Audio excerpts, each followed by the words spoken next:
What's up, everybody? Thralls here once again. I'm Necrotic. I'm Jammin. And we have an album review for you, and a debut album, no less. We are going to go over the latest offering and, well, first official offering from Gored Embrace, In the Presence of a Malevolent Soul. This comes out on the 17th of January on Iron Fortress Records. This band formed in 2020 in Chicago.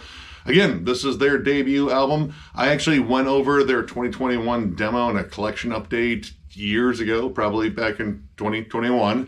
That makes sense. That does make sense. I actually saw this band play here in Toledo at our, well, now defunct Ottawa Tavern. Put on a solid show, even bought a shirt. You've probably seen me wear it in like a multitude of videos. And we even ran into a couple of members of this band while we were at MDF in 2022 as well. And I think we ran into them at the Ottawa Tavern for a show they weren't playing. I think Maul was playing and they just happened to be there. In fact, I'm pretty sure they were, because we talked about them being on Denver Death Fest that never panned out, but they would have, and that would have been cool. So yeah, great guys. And yeah, this is pretty much just flat out awesome death metal. Very brutal, but with a lot of old school death metal tropes. Very 90s vibes as far as like old school suffocation is concerned, severe torture, things of that nature.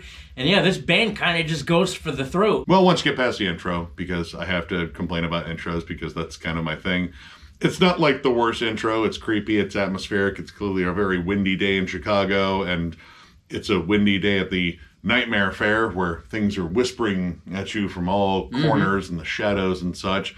But it does go right into an awesome opening track with Residual Self-Image, and dude, it just smashes its way in, instantly giving me like Effigy of the Forgotten and Pierce from Within vibes.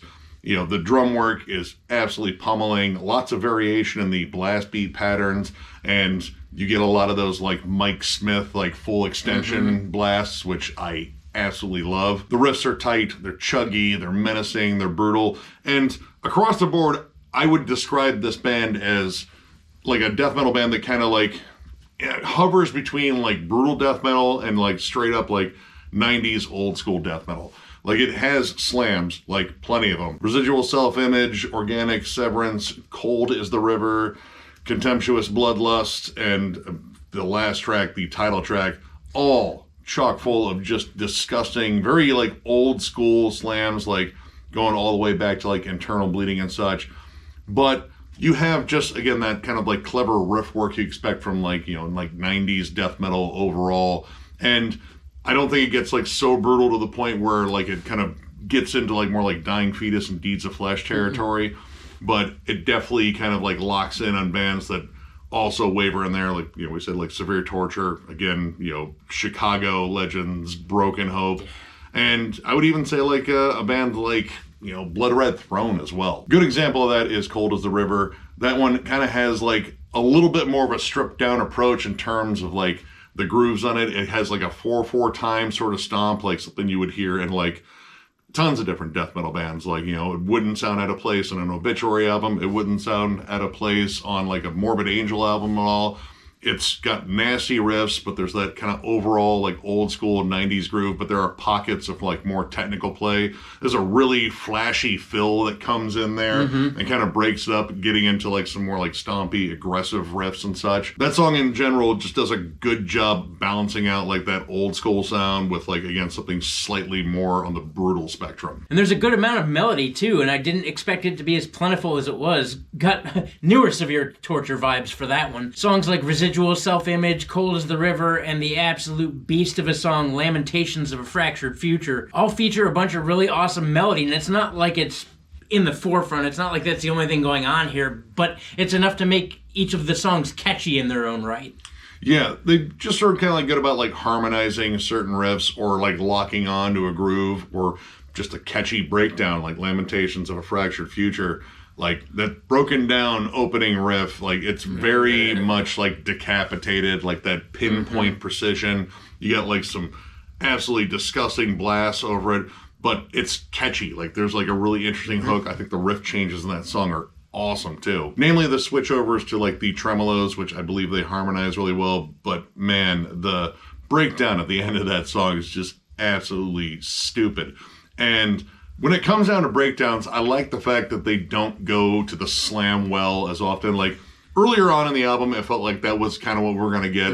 You know, there was a couple of times where they would do like the isolated bass, you know, and then boom into like, again, that straight up old school internal bleeding style slam. But as the album went on, you got a little bit more variety in terms of the breakdowns and such, like some that are what I would call like more diplomatic, like anyone that likes, you know, extreme metal in general, I would say like they hear this kind of breakdown, like, yeah, dude, I think anyone could get into that. It didn't just become like, you know, mindless chugging and syncopation. There were actually some like clever little transitions within there, like some fun little tags and such. I like that it kind of breaks it up a little bit. You know, you don't get to a point where you feel like you've heard like the same slam breakdown over and over again. You have a lot of other dynamics that come in there and kind of take the place of the slam, but still deliver something just absolutely disgustingly heavy, which is literally almost everything on this album. The breakdown on Organic Severance is really cool because it starts out as slammy, but then it switches to something that's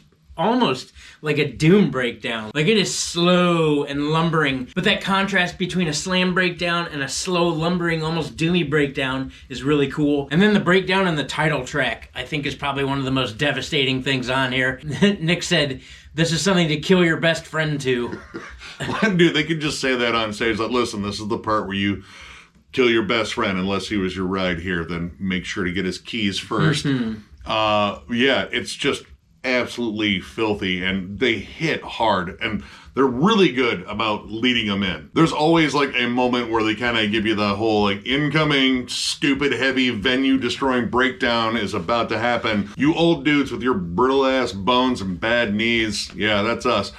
You guys need to move to the back of the venue because these young fucks are just going to destroy each other. But the thing that really appeals to me on here is riff work. Riff work on here is nasty. There's a lot of good riff changes. And again, like this is, you know, kind of like, you know, you got a broad sweep of death metal, which I really like. It is definitely not meat and potatoes, though it does have some meat and potatoes appeal to it. Like there's some just good head bangable grooves on here you're just going to get stuck on. At the same time, though, there's a lot of really cool, lavish technical play, especially in like transitions and such, like, you know, between like breakdowns and like blasty sections. So I think it like kind of appeals kind of across the board. And then on top of that, you have like some really good varied lead work. Just a lot of variety being displayed here. Like in the title track, that's a flat out neoclassical lead through and through.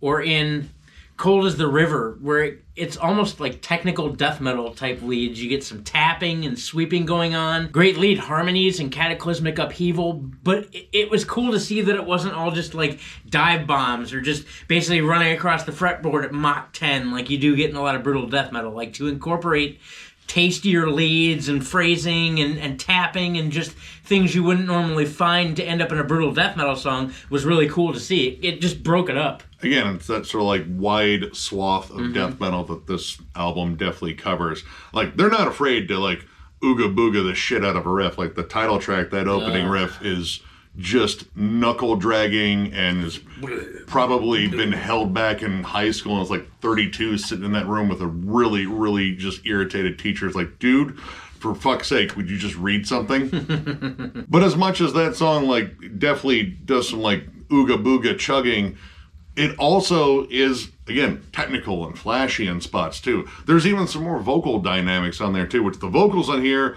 are solid. Like, dude's kind of got like a bit of like a Glenn Benton flair. 100%. We kind of heard it like initially it was like, oh man, this is like some Frank Mullen shit. I'm totally down. And that is, you know, pretty comparable too.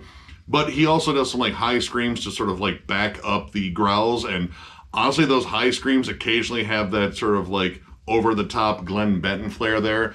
But he also has like a mid-range that shows up on the last track in particular where it's almost something you would hear more in like blackened death metal or melodic death metal. It's again like another spice to sort of add to this really awesome concoction of riffs. And these songs can be flat out catchy at times too. Like I really like the harmonized riffs on Residual Self-Image, but Cataclysmic Upheaval, it's got this like fun, almost sort of like thrashy bounce to it, even though there's like quite a lot of blasts on there. But it's that clever little like riff tag at the end. Like it's just got this little melodic flair that just kind of gives it a little bit of a hook. Neurological Deception had kind of the same thing. The catchy riff in there reminded me a lot of the newer Undeath stuff. It was enough to build not only an earworm, but it had a catchy tag on the end of it too to just kind of make the riff more entertaining. And part of the fun of bands like Undeath, and most surely Gored Embrace, is the drum work. This guy isn't overly flashy by any means, but he does like to throw in fun little hitches like 6 and 8 stroke rolls on the kick drum in the middle of a D beat, or incredible cymbal work. And the openings, like the intros to a lot of these songs, have these big lavish turnovers in them, which I thought were really cool. The cymbal work is on point. Like, this guy is just on it. Yeah, solid in the pocket, like great grooves. But I just like these little subtle things, like his blast beat patterns. He varies them up with like cool cymbal accents, like switching back and forth between like the ride and like, you know, probably the hi-hat or another cymbal, just to kind of give them like a little bit of flash. And again, like the rhythms too, like going from like a really fast blast beat to that more like stomping sort of like Mike Smith style. Mm-hmm. And again, I like the fact that they do occasionally show off that there is like a little bit more than just like flat out brutality to this band too, with like a really pretty instrumental, Dancing Shadows, which is mostly acoustic. There's even like some almost like Spanish guitar playing in there. It's really pretty, and the thing I like about it is honestly how it was recorded too, because it just sounds like it was just a very straightforward recording with like not too much in the way of effects. I love the fact that you can hear the fingers sliding on the fretboard. Like, that's kind of a cool thing I like to listen for when it comes down to acoustic stuff, because that's kind of what you get live too. You do get some like more metal flair that shows up towards the end of that instrumental, and it works as a really good transition into the title track, which just comes in and just hits you in the face with a brick. Like, that song, there's no subtlety at all. It wants to hurt you. The title track is cool because I think the title track showcases literally everything that's in this record. Like, every moment that is touched upon, and every different nuance, and every different like stylistic flair. Like, there's slam, there's thrash moments, there's death metal, there's mind-numbingly heavy breakdowns, there's some great dissonance. Like, it just touches on a bit of everything, all encased within the title track, and that's what makes that song stand out to me. As far as any negatives, honestly, I'd be kind of hard-pressed to really find one. The most negative thing I could probably say is, I mean, it's not reinventing the wheel. Right. There weren't a tremendous amount of surprises on here, but everything is executed really well. And again, I kind of like their blend of stuff. Like, I couldn't just call this like a flat-out Suffocation worship album. I couldn't call it a flat-out Deicide worship album or anything like that. Like, it's not so locked in on one particular style that there's, you know, no dynamic to it. The tracks do separate themselves really well. I think it's paced really well, and I love the production too. The production sounds great. So, yeah, I really don't have anything really negative to say about this. I don't either. I initially had it. This is the 5th time I've listened to this record today. First thing I found, at least while I listened to it while I was in the shower today, was that I thought the kick drums were a little clicky, but it's interesting because I listened to it on about 4 different sets of speakers, and as I changed through speakers, I found myself less and less not liking how the drums sounded. So I think it just depends on what you listen to it on as far as what you hear. But other than that, I don't have any real complaints either. It's a great listen. And because of that, I'm going to go ahead and give it 4 stars. I really enjoyed this record. I really enjoyed the flow of the album too. Like, it doesn't just get stuck on one style. From song to song, there's something a little bit uniquely different about each song. There's lots of groove going on in here, great mixture of riffs, very tasty lead work, unique transitions too. I like how sometimes the bass leads in the transition. I like how there's good builds going into things. The drum work is fantastic. The songs hit really hard, pretty much all of them outside of the intro, which I didn't really mind, and then the instrumental, which is actually quite pretty and very well done. Yeah, no real complaints. If you're into bands like, obviously, Suffocation, Dying Fetus, Pyrexia, Deicide, Severe Torture, 200 Stab Wounds even, you're probably really going to like this. I'd recommend checking it out. I'm also at a 4 as well. This is a nice death metal casserole. It's kind of got a little bit of everything. And honestly, there really isn't one thing in this album that you feel like they're lacking in. The slams hit hard. The riffs are great. There's some really good technical playing here. The songwriting, I think, is fun. The production is really good. I like the vocals. Again, I kind of hard pressed to find stuff that I don't like because this reminds me so much of stuff that I already like, and it's executed so damn well. In terms of things that did stand out to me, I really love the drum work, and again, the lead work being more melodic overall, I think kind of opens this album up a little bit too. But yeah, like, you know, pretty much a lot of the same bands. If you're a big fan of Suffocation, I would say Internal Bleeding, especially on those slams too. A little bit of like Sanguisugabog every now and then too. And yeah, a little bit of Broken Hope, a little bit of Decapitated. Stir, put in the pan, put it in the oven, pull it out, make sure you wear gloves so you don't burn your hands, and eat, because this is a nice little death metal feast here, so check it out. So if you enjoyed this review, give it a thumbs up, and if you were new to the channel, subscribe, because we do stuff like this all the time. We also have memberships. They are only 99 cents, and we will be doing yet another one of our members-only live streams, which is like our lone perk. We're not really sure what it's going to be about. If it's going to be about anything, it will definitely be us hanging out live and answering probably whatever question you guys choose to ask us, which is generally pretty fun. But yeah, this is kind of the new way to support the channel. If you guys would like to help out, we also still have our store, thrallsmetal.com, with our hats and t-shirts. That is linked down below in the description. And of course, if you would like to join and become a member and make your parents proud, maybe, or I don't know, someone you know proud, probably not. Probably nobody. Probably nobody, honestly. But yeah, there's a join button down there if you'd like to help us out there. And as always, tons of stuff going on at Thralls of Metal, album reviews, discography rankings. We're going to be ranking Motley Crue soon, so be here for that, because that'll be a thing we do. Discussion forums, Nick's never-ending collection updates, States of Metal, is it not metal, live streams.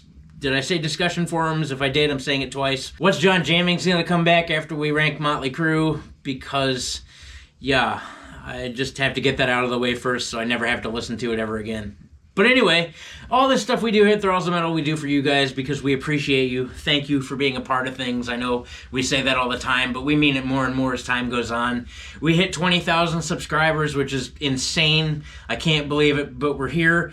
I can't believe you guys watch us. We're glad that you do. It doesn't make a whole lot of sense to me that you do, but you do it, and we're okay with that. We love it, so thank you. Our biggest competition is probably videos of paint drying. But no, seriously, you guys absolutely roll. Thank you so much for all your support, and we will catch you later.